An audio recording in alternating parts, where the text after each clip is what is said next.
Okay, but the deed is done now. They both done came public with their lovers. I'm not mad at it. And for Clarissa to bring Papoose out when she was walking out for her fight, have him rap, have him perform. Like, she put on for him, he put on for her. I like that, I like that. And you could literally tell, like, when they're together, you can tell that she genuinely likes this man and that he genuinely... From loyalty to lawsuits, how Remy Ma and Papoose went from hip-hop's power couple to a painful public breakdown. For many years, Remy Ma and Papoose stood as one of hip-hop's most respected couples. In an industry known for fast relationships, broken promises, and constant temptation, they looked different. Their bond appeared solid, unshakable, and deeply rooted in loyalty. Fans believed their love... A tiny, itsy-bitsy incident with Rye and one of Angie's friends, but it was nothing. Story proved that commitment could survive anything, even the hardest circumstances. They endured prison sentences, career pauses, rumors, and intense public pressure. While other celebrity relationships collapsed under far less stress, Remy and Papoose seemed to grow stronger.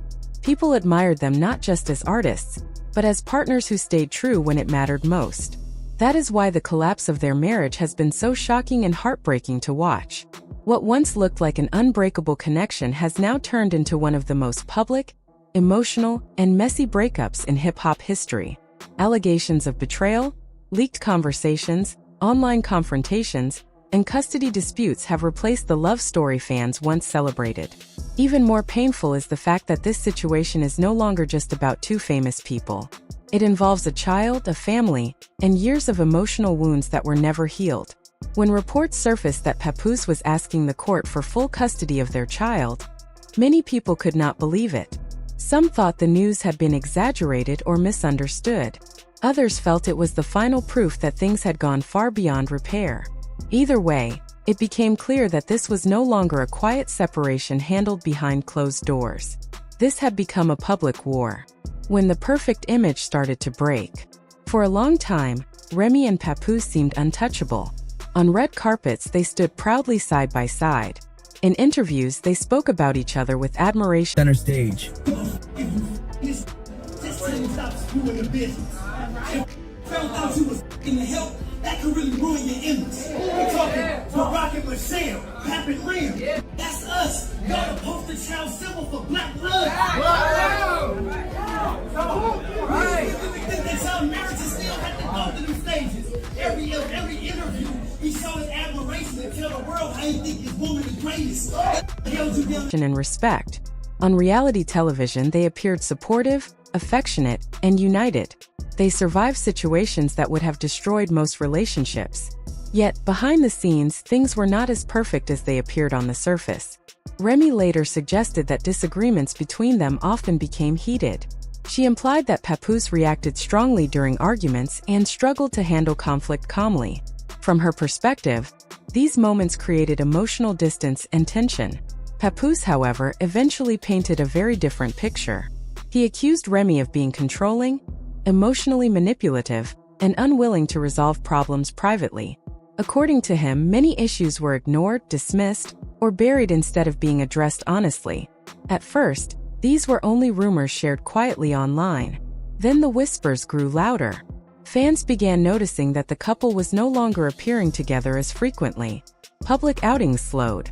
Shared photos became rare. Interviews as a pair stopped completely. Even before any accusations went viral, supporters sensed something was wrong. The silence I love really hard, but I'm happy to, love somebody who wanna, love somebody back. You know what I'm saying? He is just such a sweetheart. Ain't nobody telling him to tie my goddamn boot either, but he said it wasn't laced right, so he laced it right. It was so funny. Yeah, that's why I said I love him. I love having his support, you know what I'm saying? His support is like very, very different from what I've had in the past. And how you speak to me and stuff is very different. There we go. We deserve each other. But I don't know, it's kind of one of those things I was like, I want to keep him all to myself. Silence between them spoke louder than any headline. Remy Ma's roots, strength shaped by struggle, To truly understand Remy Ma, it is important to understand her beginnings. Born Remy Smith on May 30, 1980 in the Bronx, her early life was shaped by hardship. She grew up surrounded by instability and witnessed firsthand how addiction could tear families apart. From a very young age, she carried responsibilities that no child should have to bear. She was not just a daughter or sister. She became a protector, often stepping in to care for her younger siblings when adults failed to do so. Those experiences hardened her in some ways and strengthened her in others. They taught her independence, resilience, and survival. Music became her escape, but also her voice. Through lyrics, she could express pain, anger, and hope all at once. Her life changed when Big Pun recognized her talent. He saw something special in her delivery and confidence. Under his guidance, Remy sharpened her skills and learned how to command attention. After Big Pun's passing, Fat Joe continued to support her career, helping her remain visible in an industry that rarely gives second chances. Remy was not trying to blend in. She was carving out her own lane. Her verses were sharp, emotional, and unapologetic. She spoke from real experiences, not fantasy. In 2004, her appearance on a major hit record introduced her to a wider audience. Listeners immediately noticed her presence. She sounded fearless and powerful. She did not rely on gimmicks. Her voice alone demanded respect. Her debut album in 2006 confirmed what many already believed. She was more than a feature artist. She was a storyteller with depth, authenticity, and grit. Everything suggested that her future was bright. Then came the turning point that changed everything. Prison. The moment that altered everything. In 2007, a heated argument over missing money turned tragic. Remy shot Makeda Barnes-Joseph, believing she had been stolen from. The incident led to her conviction and an 8-year prison sentence. Her career came to a sudden stop. Many people believed her time in music was over.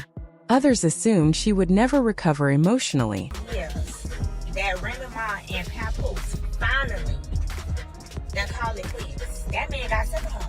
Like, ma'am, I sat here all this time and waited on you as a man. Because you know that's what women do. That's what women would wait on you. But a man, after you got sentenced, matter of fact, before you even got sentenced, men move on. And they be having about 5, 6, 7, 10 women lined up quick. But this man waited on you while you was locked up. They wouldn't let you out. And I'm talking about he got him a little thunder. Sis is young, pretty. She got her own thing going on, so it ain't like it's one of these little fans or nothing, baby. You up against something. Yeah. And you hurt. Now, you probably was the one in the relationship that was the abusive one. You probably was mental abuse. That man probably was real chill mode. You probably did him real dirty behind closed doors.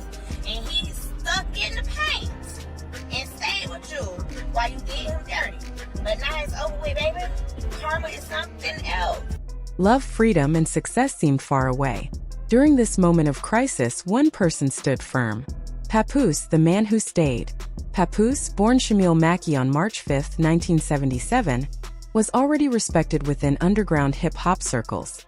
He was known for thoughtful lyrics, sharp wordplay, and social awareness. He never chased trends or fame. Authenticity mattered more to him than popularity. When he met Remy in the early 2000s, he was drawn to her strength, ambition, and independence.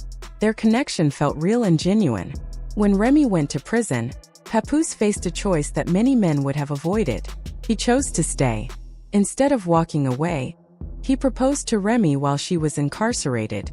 The decision shocked many people. Their attempted prison wedding became national news after it was canceled due to allegations involving a forbidden key. The situation was embarrassing and stressful, but Papoose did not retreat. For years, literally every single day, so I was chilling. I'm like, so he came up every day? Every visit? For the first year, he came literally every single day. When you're in a match, you have a visit every day, except for alters on the weekends, on Saturday and Sunday. So he visited her regularly. He spoke positively about her in interviews. He defended her publicly. While attention faded and temptation surrounded him, he remained loyal. Fans praised him as the definition of commitment. When Remy was released in 2014, Papoose was there waiting at the gate. That moment became symbolic. Many people saw it as proof that real love still existed. In 2018, they welcomed their daughter into the world. To fans, this felt like the perfect ending to a long, difficult journey. But that happiness did not last. The rumors that changed everything. By 2023, signs of trouble began to appear publicly. During a live battle rap event, accusations suddenly surfaced involving battle rapper Eazy the Block Captain. Another performer implied that Eazy had been involved with Remy. The crowd reacted instantly. Remy was present and laughed awkwardly, but the moment lingered. From that point on, social media would not let the story die. Eazy denied the claims. Remy avoided addressing them directly. Papoose initially brushed off the rumors, stating that gossip did not bother him. However, his online posts soon suggested otherwise. His tone became defensive. He spoke about lies, hatred, and people wishing harm upon him. Behind the scenes, the tension was growing.